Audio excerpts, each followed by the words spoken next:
আসসালামু আলাইকুম, সবাইকে শুভেচ্ছা জানাচ্ছি। মাসুম মাহবুব। প্রিয় দর্শক, দেখতে এবং শুনতে পেলে কমেন্ট করে একটু জানাবেন। শারীরিকভাবে কিছুটা অসুস্থতার জন্য আজকে সারাদিন কোনো ভিডিও আপনাদের দিতে পারিনি। তারপরও রাতে বেশ কিছু গুরুত্বপূর্ণ খবর পাবার কারণে আহ অসুস্থ শরীর নিয়ে আপনাদের সামনে হাজির হয়েছি। জ্বর, ঠান্ডা দুটোতেই মোটামুটি আক্রান্ত হয়েছি। তো দর্শক, আমার হাতে এখন যে খবরগুলো রয়েছে আমি আপনাদেরকে একটা একটা করে জানাবার চেষ্টা করছি। প্রথম খবর হলো, এবার ইরানের হাতে তুরুপের তাস এসে গেল। আমেরিকা এবং দখলদারদের কপালে ভাঁজ পড়ে গেল। কি সেই তুরুপের তাস? অন্যদিকে বলা হচ্ছে, ইরান যুদ্ধ শেষ না হতে তুরস্কের সঙ্গে দখলদার দেশটির যে কোনো সময় বড় মাপের লড়াই শুরু হতে পারে। 3 নম্বর ব্রেকিং খবর, আন্তর্জাতিক অ্যাটমিক সংস্থার প্রধান সকলকে ইরান ছাড়তে বললেন, মানে তাদের সংস্থার সবাইকে ইরান ছাড়তে বললেন। যে কোনো সময় ইরানে বড় রকম আক্রমণের আভাস পাওয়া যাচ্ছে কি? আর সর্বশেষ, চীন এবার ঘোষণা দিয়েছে তারা রাশিয়ার সঙ্গেই থাকবে। আমেরিকা, রাশিয়া, চীন বিশ্বে এই মুহূর্তে মূল খেলোয়াড়কে। খুব গুরুত্বপূর্ণ আজকের এই লাইভ সেশনটি। প্রথমেই আমি যে খবরটি দিয়ে শুরু করতে চাই সেটি হলো, IAEA আন্তর্জাতিক এই অ্যাটমিক সংস্থার প্রধান তাদের সকল লোকবলকে ইরান ছাড়তে বলেছেন। তিনি বলেছেন, ইরান তাদের বিরুদ্ধে গ্রেফতারি পরোয়ানা জারি করেছে এবং দোষ প্রমাণ হলে তাদের ফাঁসির কাজটা ঝোলানো হবে। অর্থাৎ ইরান স্পষ্ট করে জানিয়ে দিয়েছে যে এই অ্যাটমিক সংস্থার কর্মকর্তারা যারা ইরানে তাদের নিউক্লিয়ার প্রজেক্ট ভিজিট করত, এরাই মূলত মার্কিন যুক্তরাষ্ট্র এবং ইসরায়েলের কাছে তাদের সকল গোপন নথি তুলে দিয়েছে এবং পরমাণু বিজ্ঞানীদের সকল তালিকা পর্যন্ত তুলে দিয়েছে। এক কথায়, এরা সেই দখলদার দেশটির গোয়েন্দা সংস্থার হয়ে কাজ করছে, এই অভিযোগ ইরান তুলেছে। এবং ইরান বলেছে, পরবর্তী নির্দেশ না দেওয়ার আগ পর্যন্ত এই সংস্থাকে কোনোভাবে ইরানে ঢুকতে দেয়া হবে না, তাদের কাজ করতে দেয়া হবে না। এবং ইরান এটিও বলেছে, যদি তারা দোষী প্রমাণিত হয় তাদের বিরুদ্ধে ফাঁসির রায় আসবে। এর পরপরই এই সংস্থার প্রধান তিনি তার সংস্থার সবাইকে ইরান ছেড়ে যেতে বলেছেন। পাশাপাশি দুদিন আগে যুক্তরাষ্ট্র তাদের নাগরিককে, যারা দ্বৈত নাগরিক, ইরান এবং আমেরিকার নাগরিক, তাদেরকেও দেশ ছাড়তে বলেছে। বোঝা যাচ্ছে একটা গুটি বা গুটির চাল তৈরি হচ্ছে, যে কোনো সময় ইরানে আক্রমণ করতে পারে দখলদার দেশকে। একটি বিষয় বুঝতে পেরেছেন যে আমেরিকা ইসরায়েলের বিষয়ে ইসরায়েলের পক্ষে যে কোনো বিল খুব দ্রুত পাশ হয়ে যায়, কিন্তু জাতিসংঘে আমেরিকা বরাবরই ফিলিস্তিনের বিরুদ্ধে বারবারই ভেটো দিয়ে আসে। জাতিসংঘ এ পর্যন্ত এই যুদ্ধবিরতির পক্ষে যতবারই অধিবেশন ডেকেছে, প্রত্যেকটি আমেরিকার কারণে ব্যর্থ হয়েছে। অথচ সেই আমেরিকা বা ডোনাল্ড ট্রাম্প, যিনি নোবেল পেতে চান শান্তির জন্য, তিনি এবার ইসরায়েলকে এই মরণ বোমা উপহার দিতে যাচ্ছে, যাতে করে তারা শত্রুকে ঘায়েল করতে পারেন। দ্বিতীয় গুরুত্বপূর্ণ বিষয়টি হলো যে দখলদার দেশটির বিভিন্ন তথ্য বলছে যে এই দেশটির ভেতরে প্রায় 50,000 আবেদন পড়েছে ক্ষতিগ্রস্তদের বাড়ি ঘর বা বিভিন্ন ইরানের আক্রমণে যে ক্ষতি হয়েছে তাদের তালিকাটা, এবং এই তালিকা ক্রমান্বয়ে আরো দীর্ঘ হচ্ছে। তার মানে ইরান যে বড় পরিসরে দখলদার দেশটির মধ্যে আক্রমণ করেছে এটি আরো স্পষ্ট হচ্ছে, এবং নেতানিয়াহু তার গণমাধ্যমকে দিয়ে এতদিন যে তথ্য গোপন করার চেষ্টা করেছেন সেটা এখন জনসম্মুখে প্রকাশ পাচ্ছে। এবং দখলদারদের বিভিন্ন ইন্টেলিজেন্স পর্যায়ের ব্যক্তিরা বলছেন, ইরানের এই আক্রমণে তাদের এমন এমন স্থাপনা ধ্বংস হয়েছে যেটা চাইলে আগামী কয়েক যুগের মধ্যে আবার নির্মাণ করা সম্ভব নয়। এদের মধ্যে অন্যতম তাদের যে রিসার্চ সেন্টার, যেখান থেকে পারমাণবিক বোমা বা আদার্স ভয়ঙ্কর ভয়ঙ্কর কেমিক্যাল বোমা বা শত্রুকে দমনে আরো নতুন নতুন যে পরিকল্পনা নিয়ে তারা কাজ করছিলেন, এগুলো সব ইরান ধ্বংস করে দিয়েছে।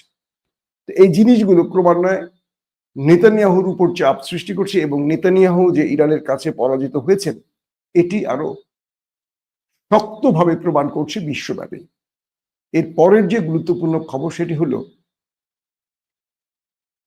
ইরান তার শত্রুকে একের পর এক বার্তা দিচ্ছে। আজকে তাদের সেনা প্রধান, যিনি এই 12 দিনের যুদ্ধের প্রধান ছিলেন, মুসাবি, তিনি বলেছেন যে আমরা আরেকটা যুদ্ধের জন্য প্রস্তুত আছি, তবে আমরা যুদ্ধ চাই না।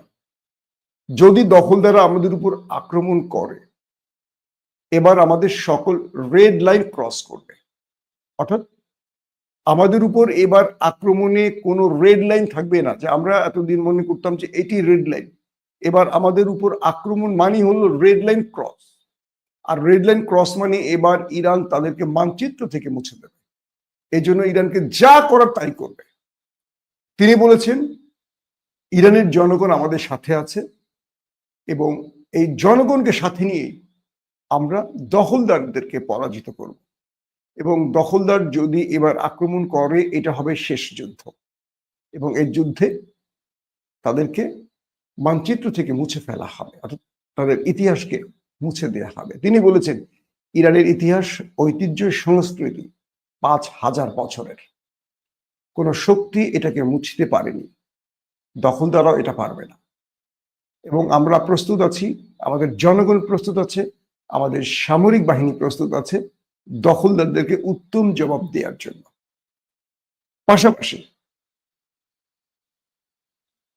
ইরান তার যে তুরুপের তাসের কথাটি বললাম, যেটির জন্য আপনারা বসে আছেন, এটি হাতে পেয়ে গেছে। অর্থাৎ ব্রিক্স নিউজের ইনস্টাগ্রাম একটি খবর এসছে, এটি হলো চীনের কাছ থেকে ইরান তার পাকিস্তান আর ভারতের যে যুদ্ধে J-10C যুদ্ধ বিমানটি ব্যবহার করে রাফায়েলকে পরাজিত করেছিল, সেই J-10C 4.5 প্রজন্মের এই মুহূর্তে পৃথিবীর সবচেয়ে আলোচিত যে যুদ্ধ বিমানটি, এটি ইরানের হাতে এসে পৌঁছেছে। ব্রিক্স নিউজের ইনস্টাগ্রামে এই খবরটি এসছে এবং বলা হচ্ছে ইরান চীনের কাছ থেকে 40টি J-10C যুদ্ধ বিমান কেনার চুক্তি করেছে।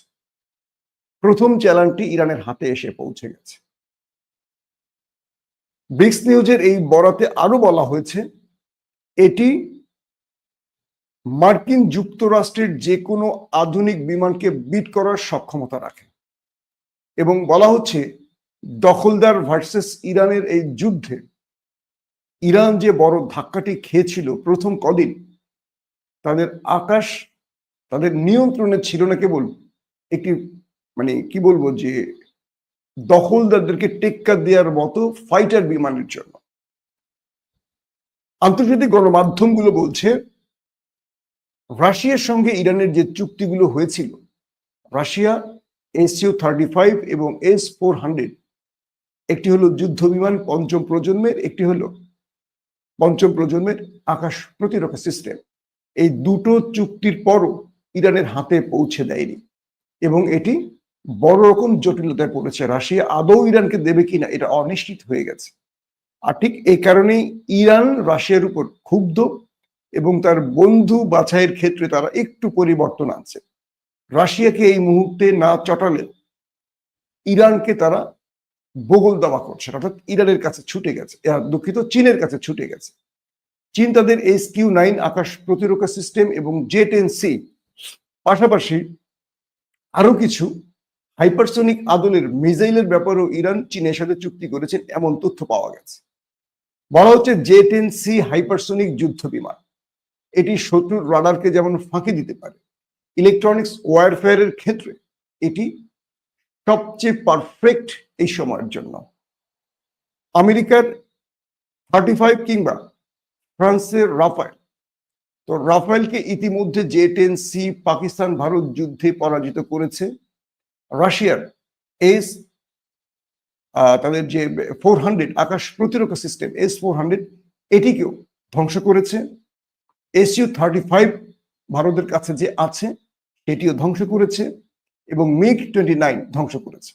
তো সবকিছু মিলে এই J-10C এবং J-50 মিসাইল এগুলো এখন ইরানের হাতে চলে এসছে। এটা ব্রিক্স নিউজের বরাতের খবর, যদিও এই ব্যাপারে দুই দেশ সঠিক কোনো মন্তব্য করেনি বা বলেনি।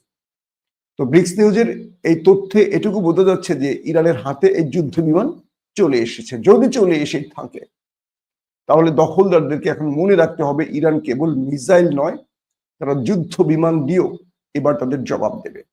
এবং ইরানের এই যুদ্ধ বিমানের জন্য মধ্যপ্রাচ্যে সৌদি আরব, আরব আমিরাতের মধ্যেও কাঁপাকাঁপি ছুটে গেছে।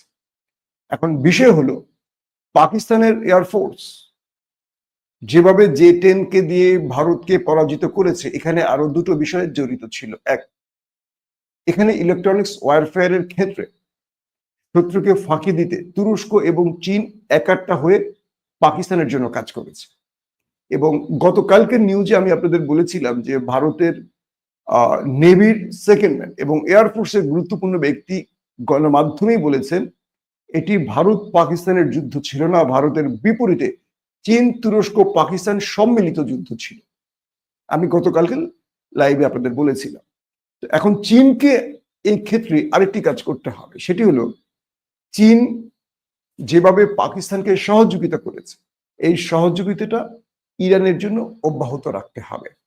এবং চীনের ব্যাপারে এইটুকু বলা যায়, চীন যার বন্ধু হয় তার জন্য শেষ পর্যন্ত তার দায়িত্বটুকু পালন করে, রাশিয়ার মতো ফাঁকা বুলি দিয়ে মাঠে হাত ছেড়ে দিয়ে পালায় না।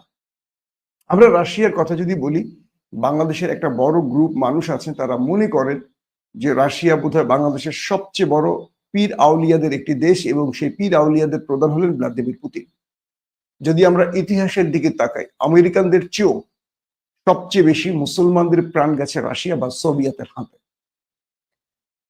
তো আজকে সেই রাশিয়া এখন পর্যন্ত ইউক্রেনের বিরুদ্ধে যে যুদ্ধটা চালিয়ে যাচ্ছে, গতকালকেও 550 ড্রোন এবং মিসাইল অ্যাটাক করেছে কিয়েভ, খার্কিভে। তার অধিকাংশই ছিল ইরানের শাহেদ, সেকান্দার মিসাইল এবং ড্রোন। কিন্তু ইরানকে কি দিয়েছে রাশিয়া?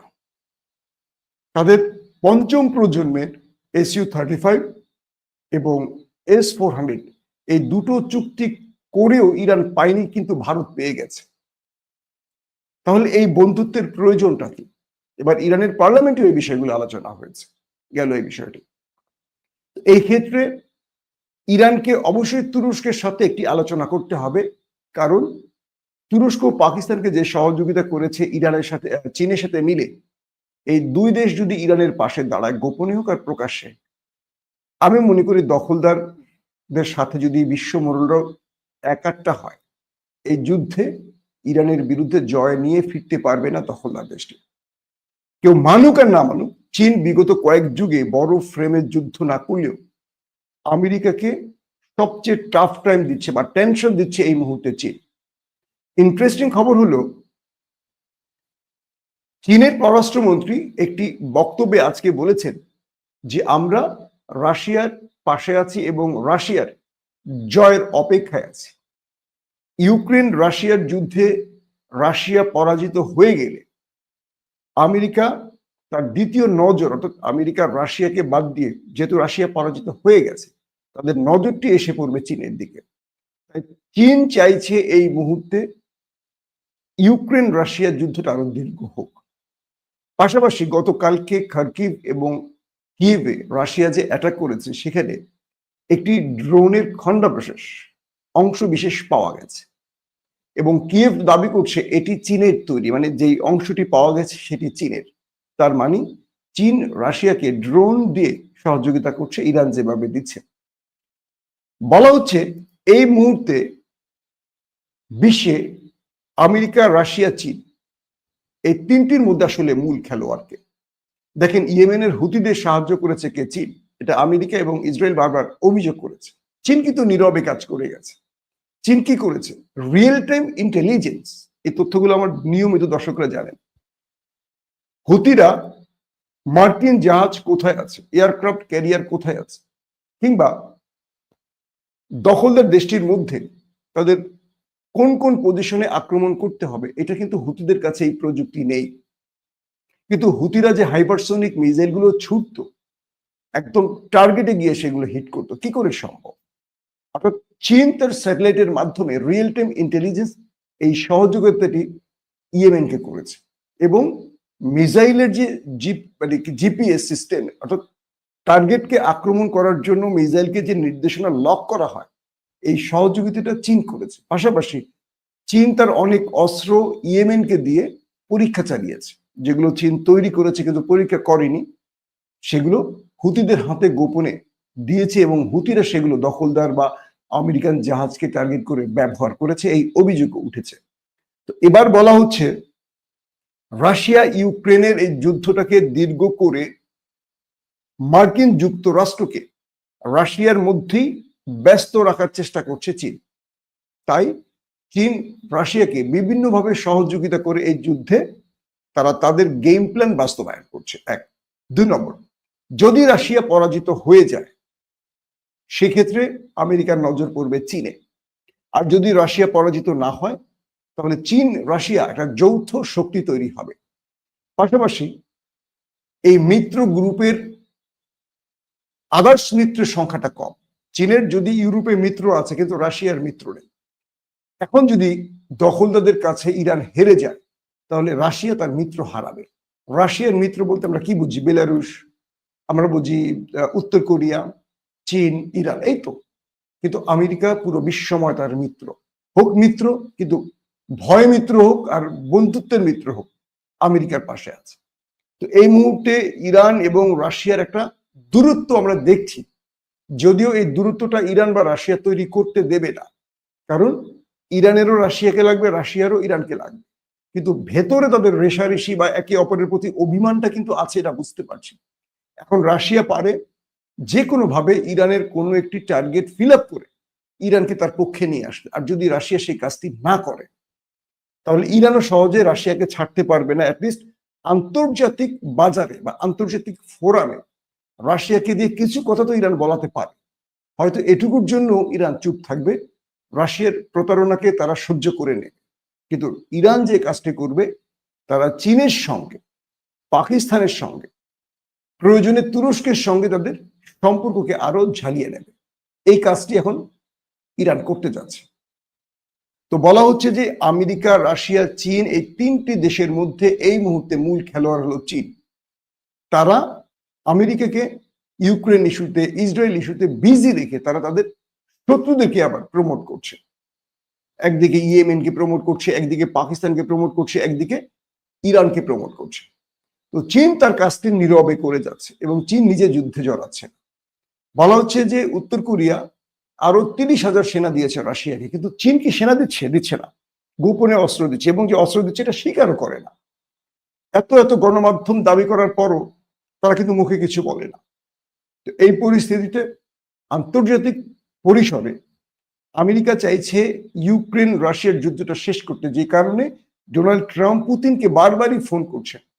কিন্তু পুতিন কি বলে দিলেন যে তোমাকে আমি ফোন করেছিলাম মিস্টার ট্রাম্প, যে তুমি ইরান এবং দখলদার দেশটির যুদ্ধ বিরতি ঘটাও, এটা বন্ধ করো।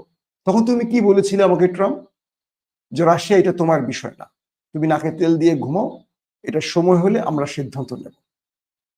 তো যখন ইউক্রেনে যুদ্ধ বন্ধে বা যুদ্ধ বিরতিতে ভ্লাদিমির পুতিনকে ফোন করলেন ডোনাল্ড ট্রাম্প, সেম উত্তরটা ডোনাল্ড ট্রাম্পকে ভ্লাদিমির পুতিন দিলেন, বললেন এটা ইউক্রেন রাশিয়ার বিষয়, তুমি নাকে তেল দিয়ে ঘুমাও, এখানে তোমার নাক গলানোর দরকার নেই, এটা তোমার ইন্টারফেয়ারের কোনো বিষয় না।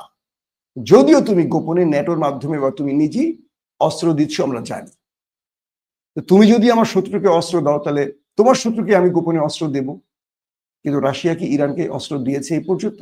জানি না, এরকম কোনো খবর পাইনি। আমরা বিভিন্ন ইরানের সূত্রে জেনেছিলাম, কিন্তু ইরান শেষ পর্যন্ত হাতে পেয়েছে কিনা সেটা আমরা জানি না।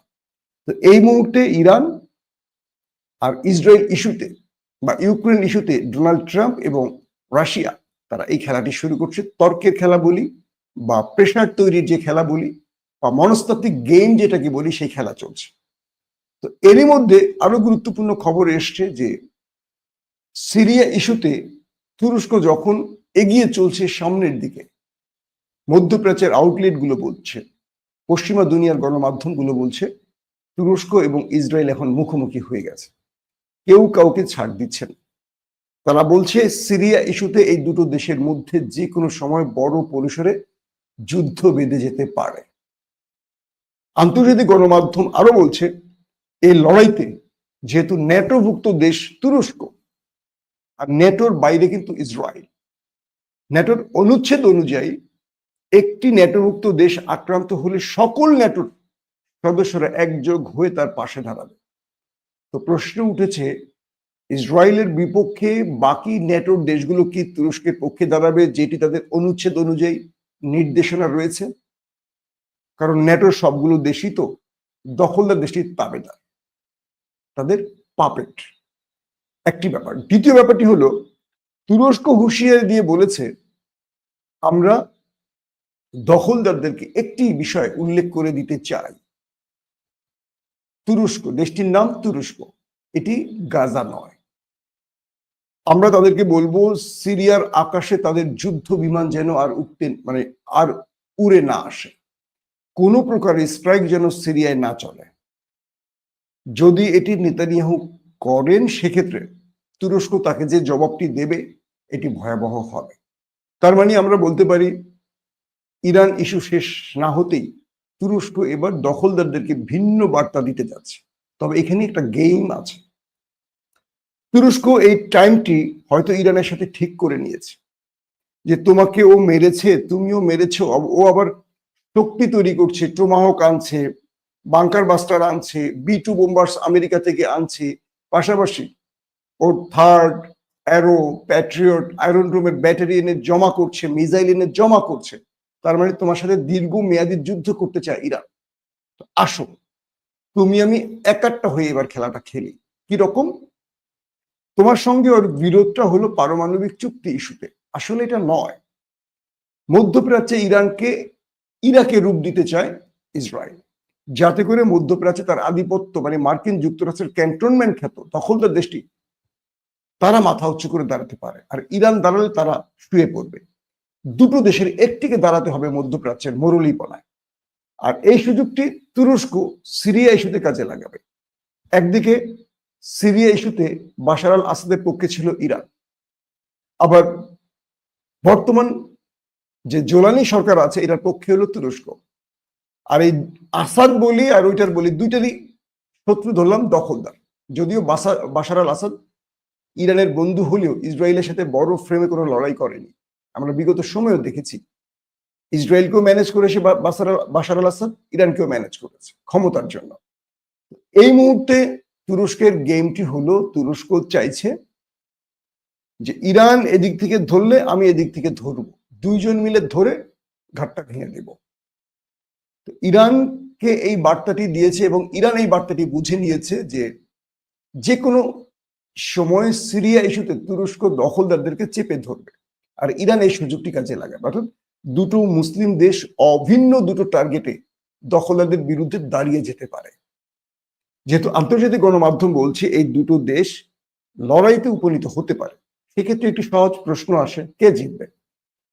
তুরস্কের কাছে ইরানের মতো শুধু মিসাইল না, তুরস্কের কাছে এমন এমন ফাইটার জেট আছে, আকাশ প্রতিরক্ষা আছে, এমন মিসাইল আছে যেটা ইরানের কাছে নেই। ইরান এই যুদ্ধে প্রমাণ করেছে তাদের শুধু মিসাইলই আছে, যুদ্ধ বিমান, প্রতিরক্ষা সিস্টেম একটিও সেই অর্থে নেই। কিন্তু তুরস্ক অস্ত্র বিক্রির দিকে মুসলিম দেশের মধ্যে 1 নম্বরে এই মুহূর্তে। তাদের যে ড্রোন আছে, পারফেক্ট ড্রোন, এটা দখলদারদেরকে বিট করার ক্ষমতা রাখে।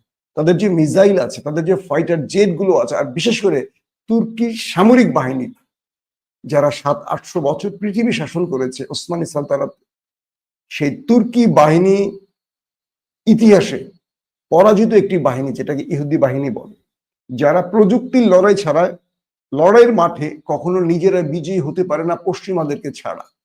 আরব ইসরায়েলের যুদ্ধ তো পশ্চিমাদের নিয়ে তারা লড়েছে, আর আরবরা 2000-5000 করে সেনাবাহিনী পাঠায় একটা জোট তৈরি করেছে। এটা তো আসলে আরবদের দেখানো যুদ্ধ ছিল, বিজয়ের যুদ্ধ ছিল না। বিশ্বাসঘাতকতায় পরিপূর্ণ ছিল। তো সেই তুরস্কের বেনিফিটটা হলো তাদের যে সেনাবাহিনী গত 5টা লড়াইতে 5টা দেশে প্রত্যেকটিতে তুরস্ক বিজয় পেয়েছে, কিন্তু একটিতেও না রাশিয়া না আমেরিকা বিজয় পেয়েছে। কিন্তু তুরস্ক সবটি ক্ষেত্রে মানে সব দেশই তাদের বিজয় পেয়েছে এই লড়াইতে, গত কয়েক দশক বা কয়েক যুগে যদি আমরা দেখি। তো তুরস্কের সেনাবাহিনী এই মুহূর্তে খুব চাঙ্গা মুডে আছে এবং তারা চাইছে একটা লড়াই হোক দখলদারদের সাথে আমাদের, কারণ গাজার প্রতিশোধটা তুরস্ক এবার খুব জোরে সোরে নিতে চায়। লড়াইটা হবে সিরিয়া ইস্যুতে, কিন্তু তুরস্ক মূল আঘাতটা করবে গাজার প্রতিশোধ হিসেবে। কারণ এতদিন পর্যন্ত তুরস্ক একটা ছুতো খুঁজছিল, এখন যদি দখলদাররা কোনো কারণে তুরস্কের লেজে পাড়া দেয়, তুরস্ক খেলা দেখিয়ে দেবে, এটি কনফার্ম থাকে। দর্শক, আজকের মতো বিদায় নিচ্ছি। প্রত্যেকে ভালো থাকবেন। আল্লাহ হাফেজ।